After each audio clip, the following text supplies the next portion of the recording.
बोलिए शंकर भगवान की जय। शिव द्वारा ज्ञान और मोक्ष का वर्णन। ब्रह्मा जी बोलते हैं, हे महर्षि नारद, भगवान शिव और सती के हिमालय के वापस आने के पश्चात वे पुनः पहले की तरह कैलाश पर्वत पर अपना निवास करने लगे। एक दिन देवी सती ने भगवान शिव को शक्ति भाव से नमस्कार किया और कहने लगी, हे देवादिदेव महादेव कल्याण सागर, आप सभी की रक्षा करते हैं। हे भगवान, मुझ पर भी अपनी कृपा दृष्टि कीजिए। प्रभु, आप परम पुरुष और सबके स्वामी हैं। आप रजोगुण तमोगुण तत्वगुण से दूर हैं। आपको पति रूप में पाकर मेरा जन्म सफल हो गया।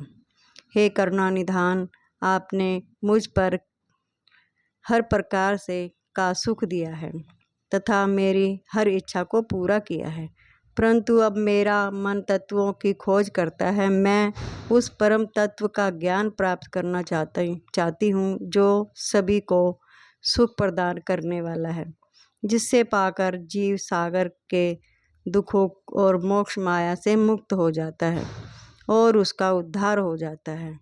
प्रभु, मुझ पर कृपा करके आप मेरा ज्ञानवर्धन करें। अब ब्रह्मा जी बोले,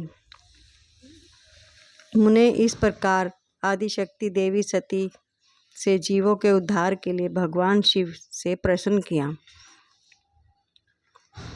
उस प्रश्न को सुनकर महान योगी सबके स्वामी भगवान शिव प्रसन्नतापूर्वक बोले, हे देवी, हे दक्ष नंदिनी, मैं तुम्हें उस अमृतमयी कथा को सुनाता हूँ जिससे सुनकर मनुष्य संसार के बंधनों से मुक्त हो जाता है। यही वह परम तत्व ज्ञान है जिसके उदय होने से मेरा ब्रह्म स्वरूप है। ज्ञान प्राप्त करने पर उस विज्ञानी पुरुष की बुद्धि शुद्ध हो जाती है। उस विज्ञान की माता मेरी भक्ति के यह भोग और मोक्ष रूप को प्रदान करती है। भक्ति और ज्ञान सदा सुख प्रदान करता है। भक्ति के बिना ज्ञान और ज्ञान के बिना भक्ति की प्राप्ति नहीं होती।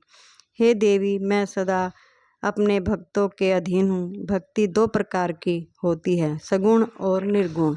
शास्त्रों से प्रेरित और हृदय से सहज प्रेम से प्रेरित भक्ति श्रेष्ठ होती है, परंतु किसी वस्तु की कामना स्वरूप की जाए भक्ति निम्न कोटि की होती है। हे प्रिय, मुनियों ने सगुणा और निर्गुणा नामक दोनों भक्तियों के 9 भेद बताए हैं। श्रवण कीर्तन स्मरण सेवन दास्य अर्चना वंदना सख्या और आत्मसमर्पण ही भक्ति के अंग माने जाते हैं। जो एक स्थान पर स्थिरता पूर्वक बैठकर तन मन को एकाग्रित करके मेरी कथा और कीर्तन को प्रतिदिन सुनता है, उसे श्रवण कहा जाता है। जो अपने हृदय में मेरे दिव्य जन्म कर्मों का चिंतन करता है और उसका अपनी वाणी से उच्चारण करता है, उसे भजन रूप में गाना ही कीर्तन कहा जाता है।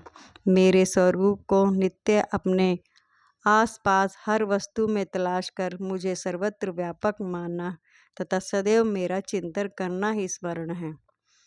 सूर्य निकलने से पहले रात्रि तक सूर्योदय तक हृदय और इंद्रियों से निरंतर मेरी सेवा करना ही सेवन कहा जाता है। स्वयं को प्रभु का किन्नर समझकर अपने हृदयामृत के भोग से भगवान का स्मरण दास्य कहा जाता है। अपने धन और वैभव के अनुसार 16 उपचारों द्वारा मनुष्य द्वारा ही की गई मेरी पूजा अर्चना कहलाती है। मन, ध्यान और वाणी से मंत्रों का उच्चारण करते ही इष्ट देव को नमस्कार करना, वंदन करना, ईश्वर द्वारा किए गए फैसले को अपना हित समझकर उसे सदैव मंगल मानना ही संख्या है।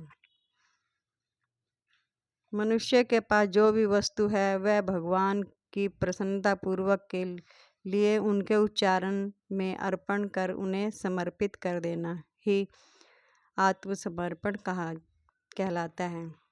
भक्ति के यह 9 अंग भोग और मोक्ष प्रदान करने वाले हैं। ये सभी ज्ञान के साधन मुझे प्रिय हैं। मेरी सगोपांग भक्ति ज्ञान और वैराग को जन्म देती है। इससे सभी अभिष्ट फलों की प्राप्ति होती है। मुझे मेरे भक्त बहुत प्यारे हैं। तीनों लोकों और चारों युगों में भक्ति का समान द्वारा कोई भी सुखमय मार्ग नहीं है। कलियुग में जब ज्ञान और वैराग्य का हंस हो जाएगा तब भी भक्ति ही शुभ फल प्रदान करने वाली होगी। मैं सदा ही अपने भक्तों के वश में रहता हूँ। मैं अपने भक्तों के विपरीत परिस्थिति में सदैव सहायता करता हूँ और उसके सभी कष्टों को दूर करता हूँ। मैं अपने भक्तों का रक्षक हूँ। ब्रह्मा जी नारद देवी सती को भक्त और भक्ति का महत्व सुनाकर बहुत प्रसन्न हुए। उन्होंने भगवान शिव को प्रणाम किया और पुनः शास्त्रों के बारे में पूछा। वे यह जानना चाहते थे, नारद जी यह जानना चाहते थे कि सभी जीवों का उद्धार करने वाले, उन्हें सुख प्रदान करने वाला, सभी साधनों का प्रतिपादक शास्त्र कौन सा है। वे ऐसे शास्त्र का महात्म्य सुनाना चाहते थे।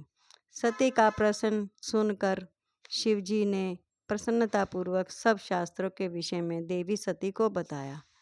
महेश्वर ने 5 अंगों सहित तंत्र शास्त्र, यंत्र शास्त्र और सभी देवेश्वरों की महिमा का वर्णन किया।